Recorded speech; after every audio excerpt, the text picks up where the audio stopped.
So during the recent State of the Union, the Biden administration just announced a bunch of new proposals geared towards the housing market that are supposed to help both buyers and sellers. So what are those proposals, and will they actually do anything to help this housing market? That's what we're going to talk about on today's episode. So let's go ahead and get into it. So real quick, two things before we get started. Number one, this is not a political show by any means. However, sometimes, and actually often, the federal government has a large hand in what's happening in the housing market. So it's important to be able to update you on things happening at the federal level that can impact you both buying and selling a home. The second thing you want to remember is these are all proposals, so nothing has taken effect yet. There's nothing going on right now. They have to go through the normal procedures of going through Congress, getting it approved, which we all know how long that could take. So many of these things might never come to pass, but if they do, if you subscribe to this channel, I'll keep you updated as things move along. So let's go ahead and get into the first one. So the first one they call mortgage relief credit, and it's broken down into two sections. So the first one is basically middle-class first-time home buyers are going to receive a $5,000 credit for the first 2 years after they purchase their first home. Now the two things to note on this is it says middle class. Now they didn't define that in terms of what income levels you are. However, based on the past, I would assume this probably means that you have to be making the median income or less in whatever county you're purchasing the home from. And in terms of the credit, realize that it is a credit and not a deduction, which means you get that full $5,000 at tax time for the first 2 years, which definitely could be helpful. So let's go over the pros of this. So number one is obviously when you break it down by month, this gives you a little over $400 a month to be able to use to help offset your mortgage, to help pay for furniture when you move into a new home, to help pay for fixes that you need to do on the property. So it definitely could be an advantage, especially for first-time home buyers who tend to put a lot of their savings into the down payment and aren't left with a lot. So every dollar really helps out. The second thing that I could see this being a pro for is that right now it is predicted that interest rates will continue to decline over the next 2 years. So this type of policy, if it was implemented quickly, would be able to kind of act as a bridge between right now and when you eventually could refinance your loan and then hopefully reduce your monthly mortgage payment permanently. So those are definitely the pros of this. Now there are some cons as well, however. So number one being, this is not going to help you qualify to be able to afford a larger home. So that tax credit is not something the lender is going to look at to figure out how much home you can afford. So if you can only afford a home that, let's say, is $600,000, this credit is going to do nothing to help you afford a larger home. So if you currently can't afford a home to buy, this credit really isn't going to help you out. It's just there for those that can afford a home to be able to help them out once they purchase that first home. Now the second disadvantage, which is really the biggest one right now, is that we don't have an issue with demand in Orange County. We have an issue with supply. So let's say that there are a lot of people that end up trying to use this program. You're just putting more demand into the marketplace and supply is still significantly lower than where it needs to be. And already we have multiple offers on more homes than not in Orange County right now. We're seeing homes over the last month go into escrow $10, $20, $30, $50, $100,000 over asking price. So adding more buyers to the mix, yes, it might help out short term for a few buyers. However, over the long term, it's not a healthy thing for the housing market to see this accelerated appreciation. We need to get back to a more normalized market, and adding more demand to the marketplace right now, at least in Orange County and a lot of other places in the United States, is probably not the best idea.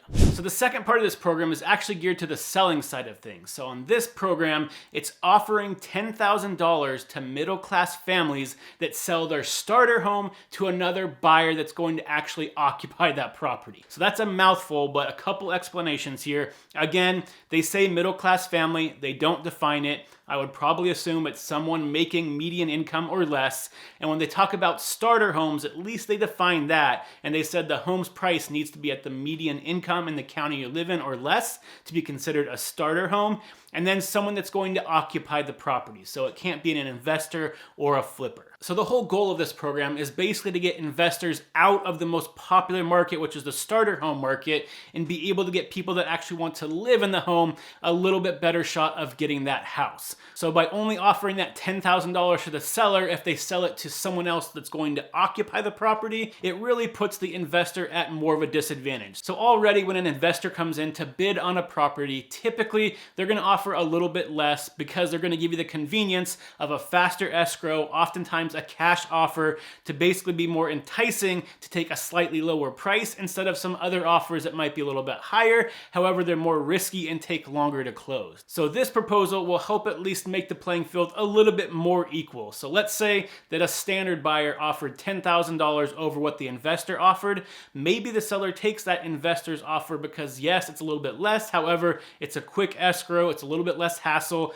not that big a deal, so they want to go with the investor. Well, this would basically give them double that. So not only do they get $10,000 more if they go with the buyer's offer instead, they're going to get a $10,000 credit on their tax return for selling it to a buyer, netting them a total of $20,000 more than what the investor is going to give them. And again, this is going to help push investors out of that first-time home buyer market, which is where a lot of the competition is and really hard for buyers to get into right now. So for this one, I actually like this proposal. So although it's not going to make a giant difference, it does give some buyers a little bit better chance of getting into that first starter home, which is one of the hardest things to do, without having to compete against a bunch of investors to do so. So it's definitely a big pro there. Really, the only con here has to do with the investing side of things. If you're trying to buy an investment property, it's going to make it more difficult. And really down the road, if investors aren't buying properties and turning them into rentals, then you're going to have a little bit less rentals on the market, which could artificially increase rental prices. But that's really the only con that I can see, and the likelihood of that happening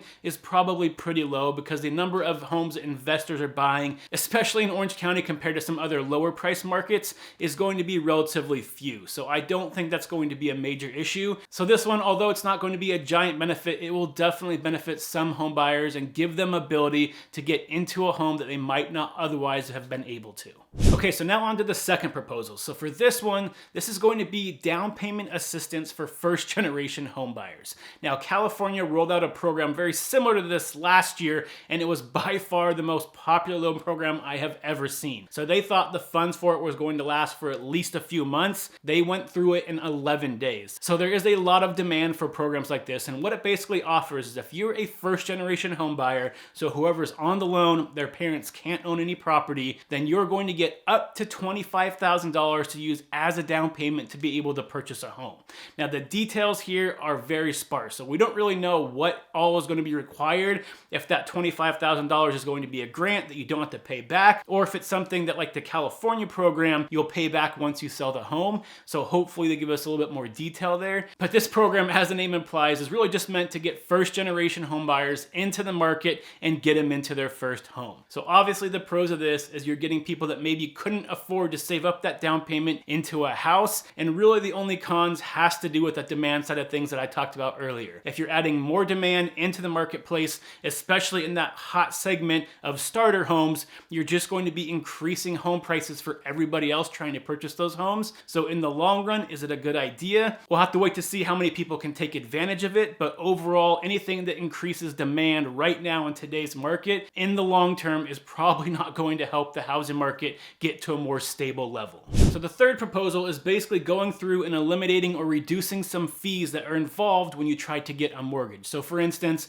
the fees involved from a buyer to a lender, as well as the fees involved from a title company to the buyer or the seller as well. So again, there wasn't very much on this. They basically just said they're going to form some commissions, look at how these things operate, and see if they can get fees reduced. And overall, it's not going to make a significant impact on the market. If your fees get reduced by $200 when you try to get a loan, is that going to prevent you or make you want to buy a home anymore? Probably not. However, it is good for buyers to be able to eventually purchase a home and have a little bit less fees. So overall, not going to impact the market in any significant way, but it might take some extra fees out of the home buying and selling process. Okay, so I saved the best for last. So the fourth and the last proposal that they set out is probably the one that I'm most excited for because I think it could have the largest impact on the overall housing market, and that is to incentivize the building or restoration of 2 million properties so more people can have homes to live in. Because right now, the biggest issue, like I've said over and over again on this episode,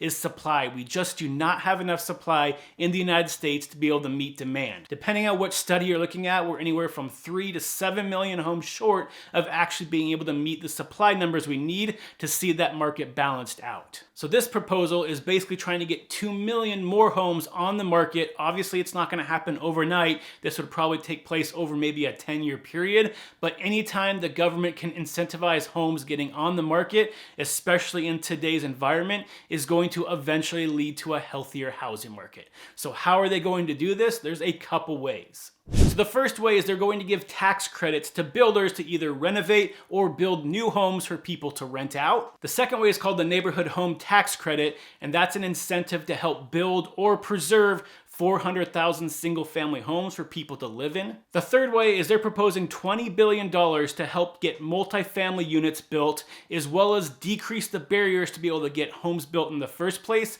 and overall expanding those middle-class homes in the United States.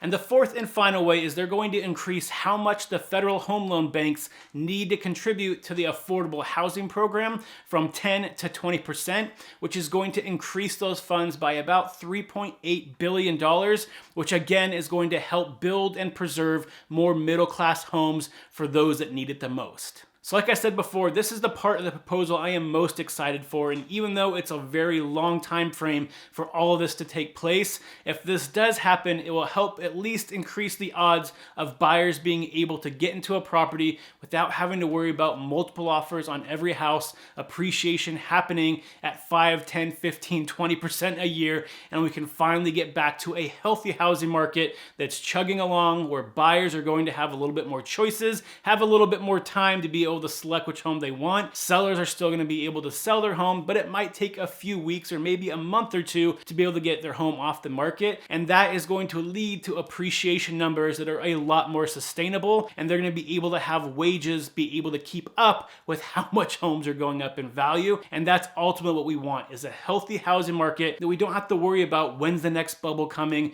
We want to get back to something that's going to be even, healthy for both buyers and sellers. So overall, there's definitely some pros and some cons about these proposals. I think the biggest cons have to do with the short term of what's going to happen in the housing market, because it's going to increase demand. Maybe not significantly, but again, right now, anytime we increase demand, you're just going to see home values go up a little bit faster. So even though it does help out home buyers, and I love helping out first-time home buyers get into homes, there might be some temporary relief. However, over the long term, it can end up hurting a lot more buyers. Now, the long-term solutions about building more supply in the market, great idea. I hope we can get that done. So overall, I'm hoping they go through this, make some changes, get some input from the industry to figure out exactly what would be the best way going forward, and then make sure they actually take in the current supply and demand before they start passing things, so they don't make the problem worse. Now, if you are a first-time homebuyer right now and you want to be able to get some assistance now instead of waiting for these things to pass, there are programs available like that Dream for All program in California right now